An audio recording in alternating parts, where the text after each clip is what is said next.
Watching Kyle's unboxing videos again? Yeah, he always finds the coolest... No way! A robot dog? Gotta ask where he got it. Or use your Samsung Galaxy S24 Ultra. Just draw a circle around the dog on your screen, and it shows you where to buy it right in the app. Whoa, I just learned a new trick. And that for once, I beat Kyle to the next big thing. Circle it, find it with the new Galaxy S24 Ultra and circle the search with Google. Get yours now at Samsung.com. Internet connection required. Results may vary based on visuals. Hey, this is LaFern Cusack, senior podcast producer for Fill in the Blanks. Dr. Phil is off the mic this week, so we're playing an encore of one of his favorite episodes, Living by Design 1. In this episode, you'll learn the importance of taking care of yourself so that you can take care of other people, how you can live on purpose, and your personal truth. And remember, worksheets for Living by Design can be found at drfillintheblanks.com. Enjoy the show. He's a first-class kid, and I have all of these secrets that I don't want anybody to know. And by comparison, I always came in second. Ask yourself, how much fun are you to live with? The last thing you want to do is mismanage yourself such that you wind up emotionally bankrupt and become emotionally unavailable. You're the only one you need to control to change from being right to being happy. When I said fill in the blanks, I meant fill in different kinds of blanks. Sometimes it's fill in the blanks in other people's lives, but this time I'm starting a series where I'm talking about filling in the blanks in your lives. Not somebody else's lives, your lives.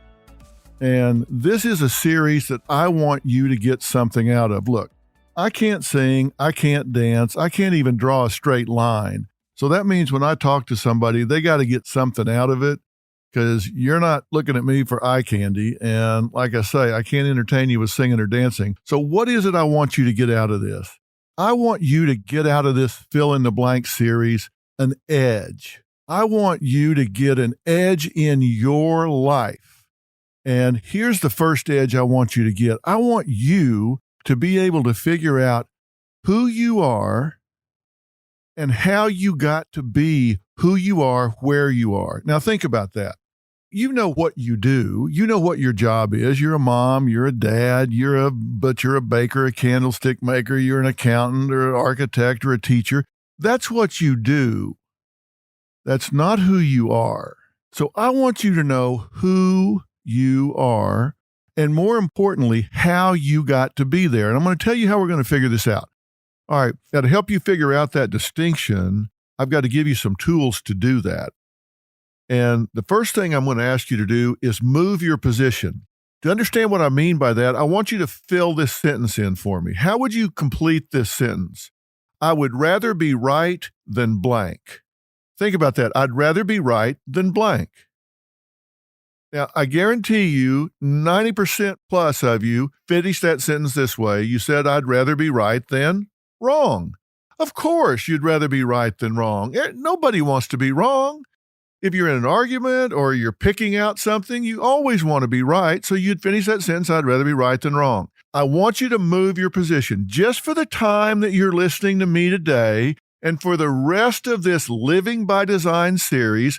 What I want you to do is think about it differently. I want you to finish the sentence this way.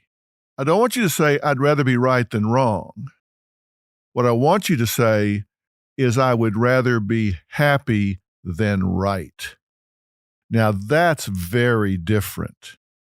I would rather be happy than right. Look, we have enough right fighters. We got enough people out there that are right. They're always right, always got to be right. God, don't you get sick of those people that are right all the time. I don't want you to be one of those. I don't want you to be right. I want you to be happy. I mean, you might get in an argument with your kid and say, get a haircut, no tattoos, shut up, do what I tell you. You may be right because you're the parent, but does it make you happy? Does it make your family happy? So I'm going to ask you to move your position just for the time we're talking. Instead of being so committed to being right in terms of evaluating everything I talk to you about in terms of whether what I'm telling you is right or wrong, what I want to ask you to do is look at it in terms of whether what I'm telling you makes you happy. You can be right again as soon as we finish. Soon as you turn me off, get out of your car, finish your walk, go back to whatever you want to do, you can go back to being right. But as long as we're talking, look at everything I asked you to consider in terms of whether or not what you're doing in your life currently and what I might ask you to do in your life moving forward, does it make you happy? I don't care if it makes you right. What I care, does it make you happy? So I'm going to ask you to move your position from being right to being happy. And you know what? That might just stick. You just might decide, you know what? I've been right all my life. It's time to be happy. Now, when I say move your position, what do I mean by that? I mean, think about it. I can say, okay, stand at the hood of your car. Now move to the trunk of your car. That's moving your position. That's what I want you to do in your attitude, your mind. I actually want you to move your position. Now, what do you have to do to affect this change from being right to being happy? Well, let's call roll because I want everybody here that needs to be there in order for this to happen. And I got some good news and some bad news. It's a short list. Because the good news is the only person you need to make this change is you. The bad news is the only person you need to make this change is you. Now, why is that bad news? Because you can't blame anybody. You're not a victim. You can't say, well, my wife's got to change. My husband's got. No, they don't. No, they don't. They can do whatever they want to do. You have to be the one that changes your attitude. Maybe they'll change, maybe they won't. But when I call roll on who needs to be involved for you to stop being right and start being happy, you're the only one that's involved. You're the only one that you control. And doesn't that work out well? You're the only one you need to control to change from being right to being happy. So let's just get this right. If you're going to live by design, the design is for you. Everybody else you can inspire. I mean, you can get them all excited. Maybe they want to follow you. Maybe they don't. The only person you control is you. So let's clean your house first. We'll worry about everybody else later. By the way, that's always been the case. You have always been the only person you've ever controlled, and you have been doing it on purpose. You may not have thought you were, but you have always done this on purpose. Now, you're probably wondering, why is a 12-year-old sitting around wondering why people do what they do and don't do what they don't do? I remember the split second I became obsessed with that. We had a football game rain out when I was like 12 years old. And we usually play on Saturdays. It was big rainstorm, so we got rained out. And on Monday, the phone rings and the Salvation Army calls. And they say to our coach, look, we've got a team over here, and we don't get to play all that much. And we saw that you guys had your game rain out on Saturday. Could we come over and play a scrimmage game with you on Monday? And the coach says, well, sure, of course we will. I got to tell you, we're pretty cocky. We think we're good, and we look good. I mean, we got the best uniform. They're black with these silver stripes down the side and black helmets and black wristbands. And I mean, we think we're really bad, okay? So these guys pull up from the Salvation Army in like 3 pickup trucks, and it looked like the grapes of wrath out there. These kids start falling out of the back of these pickups. Nothing matches. They don't have jerseys. None of the helmets match. And the kid that lines up across from me, he's got on a button-up shirt for a jersey. And the number on the shirt is 4, and it's on in masking tape. Now, I'll tell you how snotty we were. We're in the huddle back there and saying, look at this. I mean, what? That's going to come off. Why didn't he do it in magic marker? Well, he didn't do it in magic marker because that was his shirt. That wasn't one of his shirts. That was his shirt. He had to wear that to school the next day. That's why he put the number on in masking tape. Football pants, he had no football pants. He rolled his blue jeans up to his knees so they look like football pants. Football shoes, no football shoes. He had on loafers. So, I mean, we've got all this fancy uniforms and equipment. We're thinking we're so bad. And here's this ragtag team. Number 4 lined up across from me. And I got to tell you, when they snapped that ball, that kid hit me so hard. It still hurts when it rains. He hit my shoulder. I thought I'd been hit by a truck. And I got to tell you, over the next hour, they beat us like they were clapping for a barn dance. It was like a track meet. We probably got beat 50-0. These kids ran over us like we were nothing. It finished up, and I crawl over to the car to get in. I looked at my dad and said, what the hell happened? And he said, well, boy, you just got your ass handed to you on a platter. That's what happened. I said, well, yeah, Dad, thanks a lot. I was hoping for a little more in-depth analysis than that. And he said, son, those boys are hungry. Those boys just wanted it more than you did. That's what happened. And right there, that moment, I became envious of those kids from the Salvation Army. In that moment, I thought, I want what they have. And that seems so funny because here I was, we had all the equipment, we had grass on the field. These kids had nothing, but they were so hungry. I mean, they had that eye of the tiger inside. And I remember sitting there in the car, hurting, every part of me hurting, thinking, you know what? If they can do so much with so little, how much should I be able to do with so much? And I thought, I want what they have. Those kids were hungry. They had this desire, I want it. And when they got a chance to play, when they got a chance to be on grass, they wanted to seize that moment. And they ate our sack lunch, I got to tell you. And it wasn't just that day, because I made friends with some of those kids, and they weren't sitting around feeling sorry for themselves. They went the extra mile every time they got a chance. And trust me, if you do something in pattern, if you do something that's part of your personality, you do it because you get a payoff from it. And these kids got a payoff from being hungry. They got a payoff from being committed. You get a payoff from it some way. And if you don't get something out of it, trust me, you don't continue to do it. Your life won't be made up of things that don't pay you off in some way. Now, you may think, no way, Dr. Phil, I'm not getting a payoff for this. I'm miserable. Look, I'm not saying it's a healthy payoff, but I'm saying you're getting a payoff. It may be a sick payoff. I mean, you may be sitting on the sideline watching life go by, and your payoff is you don't have to face the pressure of getting in the game. You don't have to face the risk of getting out of your comfort zone. That is a payoff. Is it healthy? No, but it is a payoff. It's a pathological payoff, but it's a payoff. You don't do something that you don't get something out of. You do what you do in your life because in some way you're getting a payoff out of it. What I want you to do is start living by design. I want you to have a definition of what success is in your life.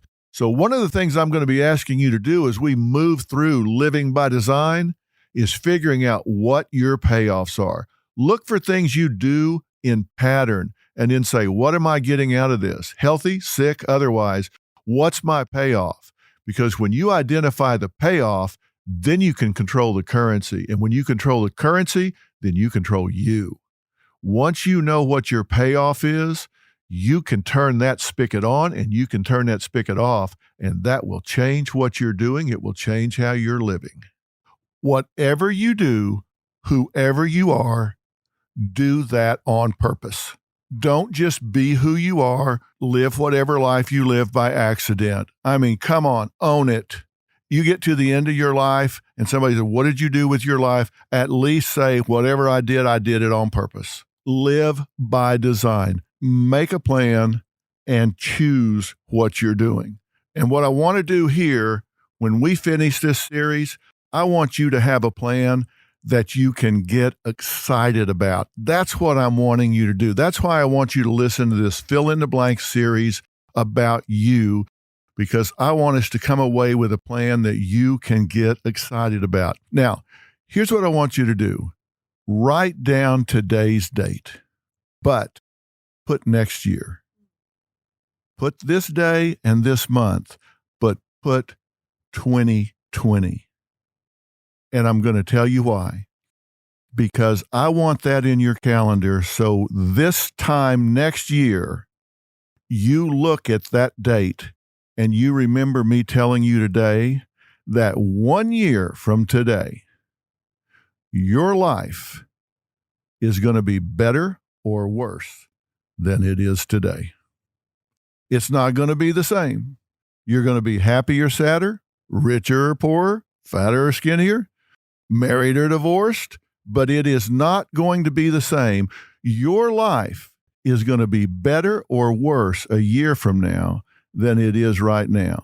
And a huge part of that is going to be a function of choices you make between now and then. And let me give you some bad news. Now that you've heard me say that, you're totally screwed. You cannot not choose, because not choosing is a choice. Think about it this way. Picture a crossroads out in the middle of the country. Okay? A big crossroads out in the middle of the country. Think about it. It's just two highways crossing each other in the middle of the country. And you come to that crossroads. What are your choices? You can go straight ahead. You can make a U-turn and go back. You can turn left, or you can turn right, or you can say, nope, not going to choose. Just going to stand right here in the middle of the intersection and just let life run right over me. Well, that's your fifth choice, but you cannot not choose. You are going to make choices, and I'm just saying, own them. Since you're going to make a choice anyway, you might as well make a conscious choice. So I'm just saying, let's get active about some things. Let's get active about choosing. Don't just kind of choose by not choosing. Since you're going to make the choices anyway, do it on purpose, live on purpose, be on purpose. And I'm going to give you some things to help you. The first book I wrote was back in, 98. I don't know, you probably can't even buy it anymore. So I'm going to put it on the website, the things I'm talking about, so you don't have to. But I wrote something called Life Strategies. And in Life Strategies, I talked about the 10 laws of life. And when I talk about laws, I'm not talking about tendencies or guidelines. Like these are things that happen sometimes and sometimes they don't. I'm talking about laws. And when you talk about laws, it's like the laws of physics. Like what's a law of physics? Like gravity. Gravity's a law of physics. It's there every day. It's a law. You have it. It's a law of gravity. You don't get up some mornings and say, do I want gravity today or not? It's there every day. Give it a try. Go step on the edge of your roof and step off and see if gravity's there every day. You can test it out Monday, Tuesday, Wednesday, Thursday, Friday. It's going to be there every day. And you're going to figure that out just as you hit the ground. It's a law. It's not a guideline, not a trend. It's not a tendency. And there are laws of life that are the same way. Now, in case you're unbelievably concrete, I really don't mean go get on your roof and step off and test gravity. I'm just using that as an example. What do they say? Don't try this at home. Don't go step off your roof. I'm just using that as an example. And you know what? I wrote the first law of life when I was 16 years old. Now, I'm not some prodigy. I didn't at 16 say, here's the first law of life. But in looking back, I learned the first law of life when I was 16 years old. I was working at Hallmark Cards in Kansas City. Y'all probably know Hallmark's based in Kansas City, and I was working at Hallmark Cards in Kansas City. I was on the 4 to midnight shift, and my job was to tear stuff up. They were really big into human resources back then, so they matched personalities to jobs. They gave me a sledgehammer and a dumpster, and I was supposed to tear shit up. So I came in every day, put these dies that they printed the cards from on the corner of a dumpster and hit it with a 3-pound sledgehammer. That was my job. I thought, how long could this job last? How many could they have? I think they had about 10 million of them. And they said, okay, now I was there with this other guy. They said, now, okay, you're not going to have supervision because you're here from 4 to midnight and it's really noisy. We're going to put you off in this warehouse. You're mature enough to work without supervision, are you?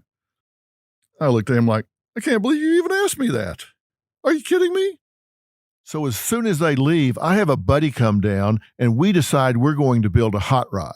And I'm talking, now, guys, you're going to love this. 1966 Chevelle Super Sport 396, 375 horse.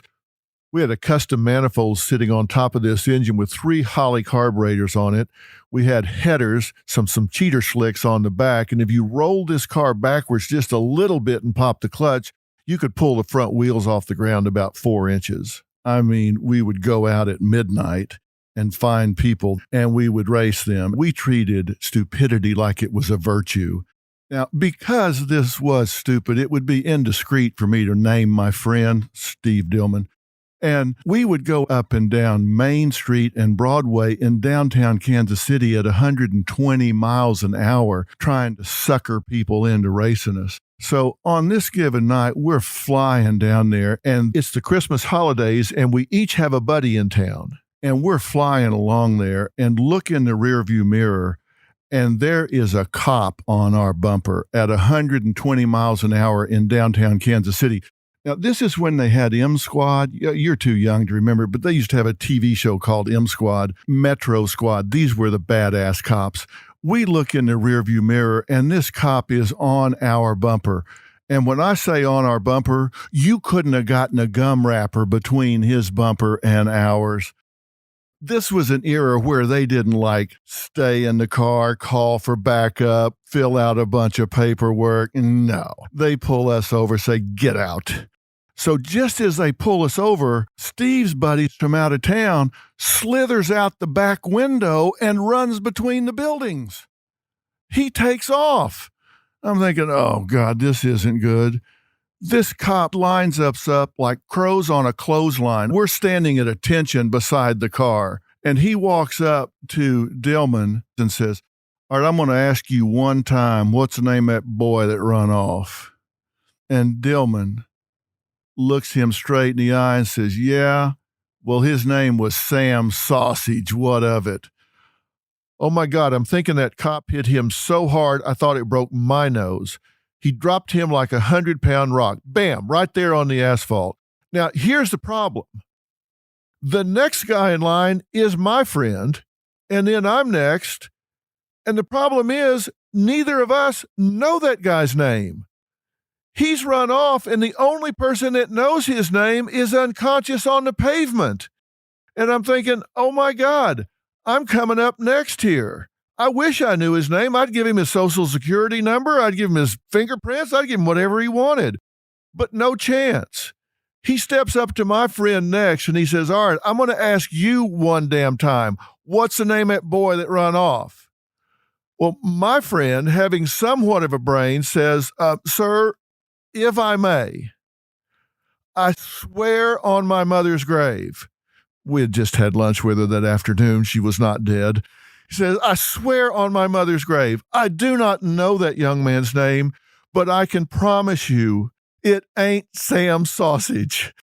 I don't know his name, but it ain't Sam Sausage. Now, right then, bam, I wrote life law number 1. You either get it or you don't. Dillman, who's kissing the pavement, he don't get it. My friend and I, who are still vertical and still have all of our dental work, we get it. You don't mess with somebody like this. We get it. And I wrote the first law of life right then. I didn't know it at the time, but in retrospect, I figured out that night, you either get it or you don't. I'm Katie Maloney, I'm 37, a divorcee, and I'm out here falling in love every day with myself. And I'm Dana Cathan, 33, former needy mess, and delusional Leo, but I've never been happier. Never been happier. You know that. Good. The foundation of this podcast is for people who want to live their life unapologetically. It's a safe space for anyone who's going through a transition in their life or just dealing with the regular bullshit. It's a religion. We're not saying that we're looking to start a coven, but that might be why we started but this we're podcast. not saying that. Join our cult. Community. The coven. Religion. Okay, let's just stick with community. Listen to the podcast. Listen to the podcast. Now, don't you know people in your life who don't get it? I'll give you a minute. Make a list. Maybe you start with your in-laws. I don't know, but don't you know people who just don't get it? They just stumble through life. They just don't seem to know where they're going. They ask asinine questions. They do stupid stuff over and over again. I don't want you to be one of those people. So what is it I want you to get? I want you to get that you need to take care of you so you can take care of other people. I want you to take care of you so you can be a gift to your family. I want you to not be one of those people that stumbles around in life. I want you to be one of the people that says there is a consequence to every behavior, And I get that. So when I choose the behavior, I realize I choose the consequence. And I realize I cannot not choose. Now, that is just one of the 10 laws of life. I'll put the other 10 on the website. I'm not going to go through them all here for you, but I will list them. You don't need to buy the book. I'll list them for you. You know, my dad was an alcoholic and we did not have a great relationship, but at the end of his life, right before he died, he said something to me that I think was pretty prophetic. He was sober the last 2 years of his life, and so we did get along a little bit better then. And right before he died, this was before I'd ever been on Oprah, before I'd ever done anything like that, he told me something that really stuck with me. He said, boy, let me tell you something. He said, I truly believe that during your life, you are going to have the opportunity to intervene in people's lives in such a way that you identify for them threshold moments in their lives that are outcome determinative in where they head, where they wind up. Because oftentimes people don't recognize the gravity of the choices they make. They don't understand when they come to the precipice of moments that can truly change the trajectory of their life. And he said, I predict that you're going to wind up in a position where you have the opportunity to help people recognize when they come to those moments in their lives. And I don't know what he was paying attention to or what he was really focused on at that point. But what I want you to get is I don't want you to stand at the end of your life and look back over it and say with 20/20 hindsight, I recognize now that I missed some key opportunities to change the trajectory of my family. I missed key opportunities to change the trajectory of my life. I want you to stand at the end of your life and recognize that you were alert enough, that you were situationally aware enough, that you recognize those critical choice points when they occurred. I want you to stand at the end of your life and say, you know what? I got a wake-up call that made me be one of those people that gets it, that made me stop stumbling through life and pay attention to what's going on so I could seize the moment, seize what's there, and live on purpose. And that's what this series is all about. Because, you know, I believe that everybody has a personal truth. And the personal truth, you have one, I have one, everybody has one. A personal truth is what you believe about yourself when nobody else is looking, nobody else is listening. You have a social mask. We all do. I do. You have one. It's when we put our best foot forward. You know, we always talk about putting on our Sunday best. At least we do it in the South. You know, we always dressed up to go to church. We put on our Sunday best, put on our Sunday suit, Sunday shirt, washed our face, went to church. That's your social mask. I'm not talking about that. I'm talking about what you believe about you when you don't have your social mask on. And if you aren't honest with yourself about that, then you can't deal with reality. You can't deal with your authenticity. And here's why that's so important. We generate the results in life that we believe we deserve. So if your personal truth is damaged, if you think you're a second-class citizen, if you think you're less than, if you don't think you're as smart as good as, if you think you're damaged in some way, you're going to generate results that second-class people should have. if you look at people that are really successful in business or really happy in their marriage and family, and you say secretly, well, that's for them, that's not for me, I don't really deserve that, then you'll never generate that. If you have a damaged personal truth, you will generate a lifestyle, a standard of living, mentally, emotionally, physically, financially, socially, that goes along with being damaged. Now, I know that because I grew up with a damaged personal truth because my father was a bad alcoholic. And the problem that kids make is they compare their personal truth with other people's social mask. So I would go to school knowing that our utilities were turned off last night. I would go to school knowing that my father came home drunk and got violent in the kitchen with my mother and sisters.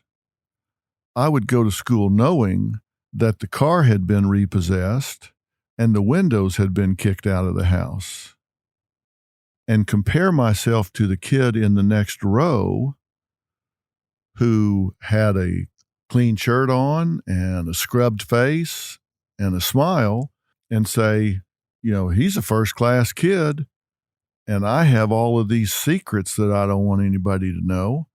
And by comparison, I always came in second. So I had a damaged personal truth. And fortunately, I was able to figure that out and heal that damaged personal truth. I was able to identify a currency at a young age that was able to validate me because I was an athlete at the time. And so I got a lot of strokes, a lot of currency, a lot of income for being an athlete, both in my family and outside my family. And so I started to think, well, I'm not just from a broken family. I have an identity as an athlete. And I was first string, first team, first this, first that. And I thought, well, that doesn't jive with being second class. So it started to create what's called cognitive dissonance within me. I had a conflict I had to resolve, and I decided to resolve it as being first class instead of second class. Now, you have to ask yourself, what is your personal truth? What do you believe about yourself? And here's how you need to do that. You need to turn your ear inward and ask yourself what you say to yourself. What's your internal dialogue? How do you label yourself? What do you say to yourself? Because if all through the day you're putting yourself down, if all through the day you're labeling yourself as a loser, all through the day you're labeling yourself as I can't do this, I'm not going to get this done, I don't deserve this. Until you change that internal dialogue, you're never, ever going to get the results that you truly deserve. Now, I'm going to have to put you to work here, and this is a really important assignment. Internal dialogue is so powerful because it actually gets automatic. Here's the problem. We speak at 125 words a minute. We think at 1,200 to 1,400 words a minute. Now think about what I just said.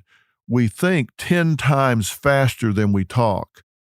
So you might say something out loud once, and you can think it 10 times for every one time you say it. A bully at school might say something to you that puts you down one time, and then you repeat it to yourself 1,000 times over the next few days.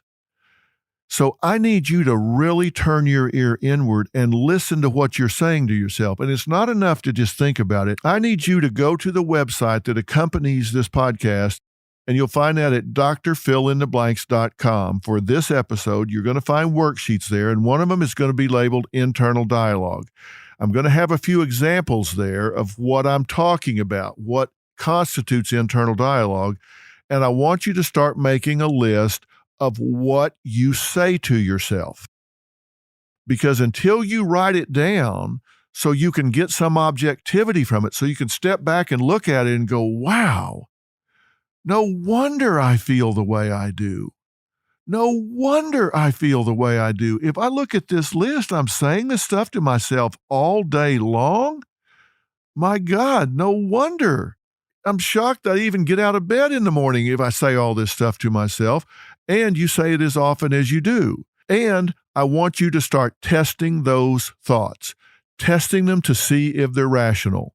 And what you're going to find on the website is you're going to find 4 criteria for a rational thought. And I'm going to tell you what they are right now. Number 1, if a thought is rational or not, it has to be grounded in objective fact. It's not opinion. It has to be grounded in objective fact. Number 2, it has to be in your best interest. Number 3, it has to protect and prolong your life. Number 4, it has to get you closer to the healthy goals you want in your life. For something to be rational, it has to meet those 4 criteria. Let me repeat them again for you. Number 1, if a thought is rational or not, it has to be grounded in objective fact. It's not opinion. It has to be grounded in objective fact. Number 2, it has to be in your best interest. Number 3, it has to protect and prolong your life. Number 4, it has to get you closer to the healthy goals you want in your life. Now, I'm going to list those for you on the website, so they'll go right along with all of these things you just listed on internal dialogue. I want you to test each one of them against those 4 criteria. If it fails any one of the 4, cross it off your list. You can't say that anymore, and you have to replace it with something that does meet those 4 criteria, so you're only saying to yourself things that are rational. This is a very important exercise. Don't skip this one. You may be driving right now. Don't do it while you're driving. Wait till you get home, then get on the website, and then do this exercise. You will be shocked at the power of challenging the lies you're telling yourself and replacing them with rational thought. And if you don't change your behaviors, you're never going to get the kind of currency that you want mentally, emotionally, and socially. And some people hide from their personal truth by being a workaholic. I was doing a life skills seminar one time, and I had a woman come up to me afterwards, and she said, I was listening to everything you said, but I just don't have time for it. I mean, I said, really? Where do you live? She said, in a white Suburban. I said, what do you mean? She said, I live in a white Suburban. I have 4 children, and they go to 4 different schools. One of them plays soccer, one of them plays basketball, one of them's in band, and one of them doesn't do anything. So she said, I get up in the morning, I go to 4 different schools, I drop them off, I pick them up, I take them to these activities and those activities, and I'm a realtor. So I'm racing around, showing homes, going here, going there, going here, going here, going there. And she said, I'm just burning out. She said, I just feel like I'm just going to explode any second. And I said, well, do something for me.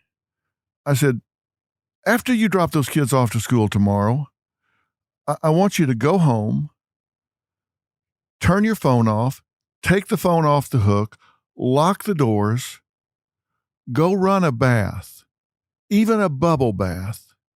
Get the stupidest magazines you can find and just go spend 30 minutes relaxing in a bubble bath.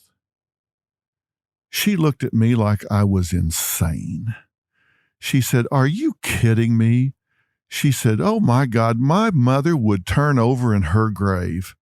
I said, oh my God, now we're living for dead people? Are you kidding me? Your mother would turn over in her grave? I said, I tell you what, do it every day of the week. Let's spin her like a rotisserie chicken.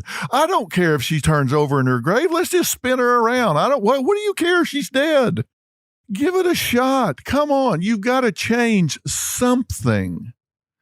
You've got to change your thinking. You've got to change your behavior. You're making choices that have consequences. I had the opportunity to interview a senator one time. I'm not going to say his name. I'm really not this time. He was one of the oldest people in Congress. And I asked him, I said, Senator, you've met heads of state, presidents, you've Supreme Court justices. Tell me, everything you've done, everything you've seen, what's the most exciting thing to ever happen to you? And he thought for a minute. He looked at me and he said, well, sonny boy, I hope it hadn't happened yet.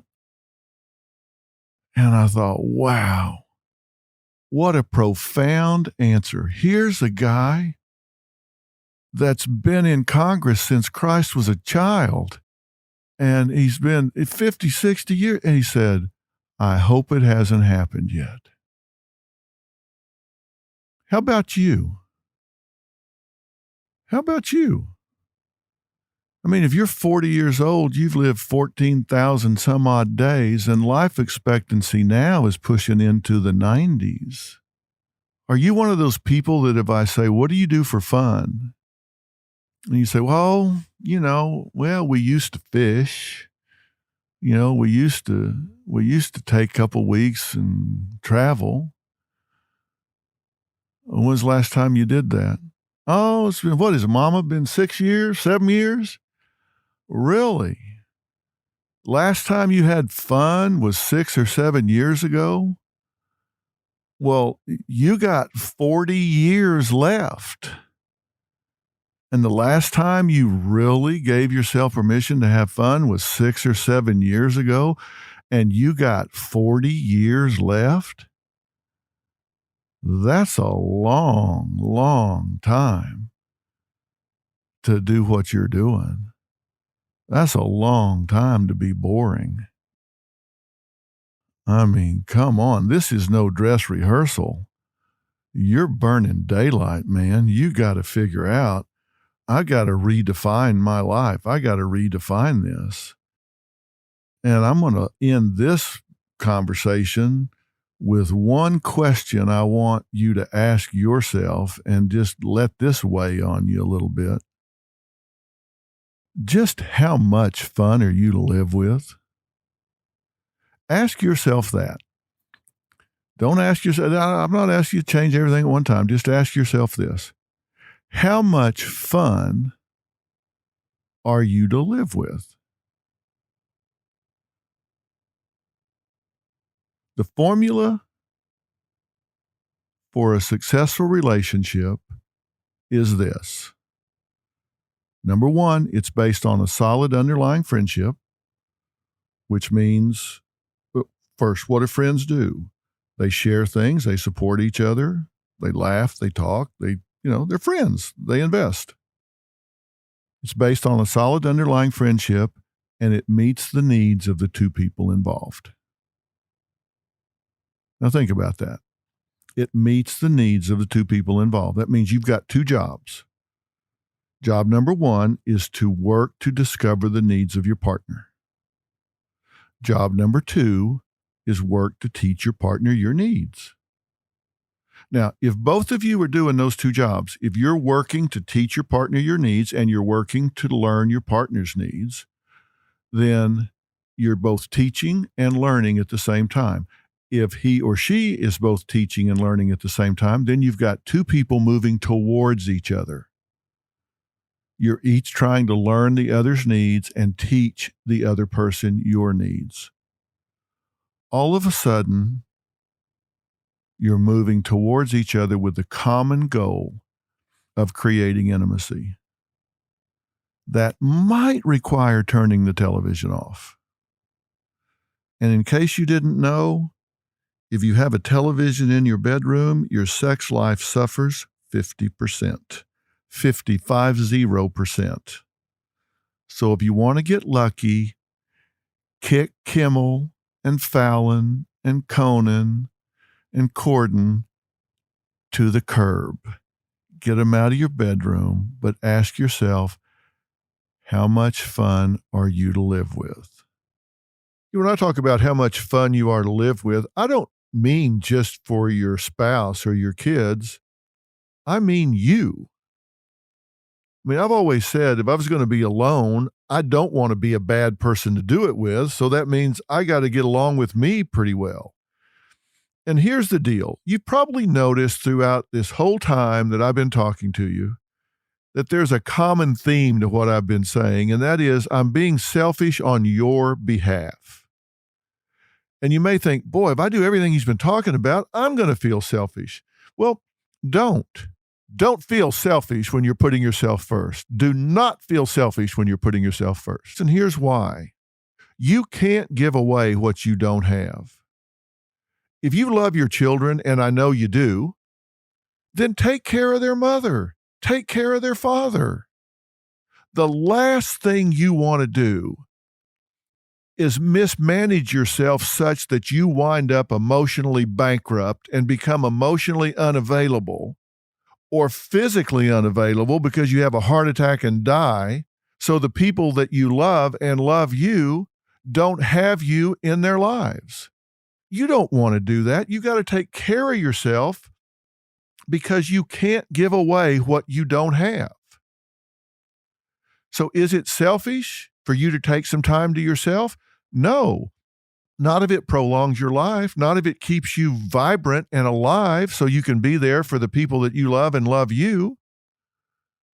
I don't want you to be emotionally bankrupt. If you allow yourself to get depressed and anxious and gray and burned out, then so your kids get old enough to get married and they come to you for advice. You say, I got nothing for you. I burned myself out because I wasn't smart enough to take a break and take care of myself. I'm sorry, I can't help you pick a wife or a husband. I can't give you advice about how to be a father or a mother because I'm burned out, or I died 10 years ago and I've been absent in your life all of that time.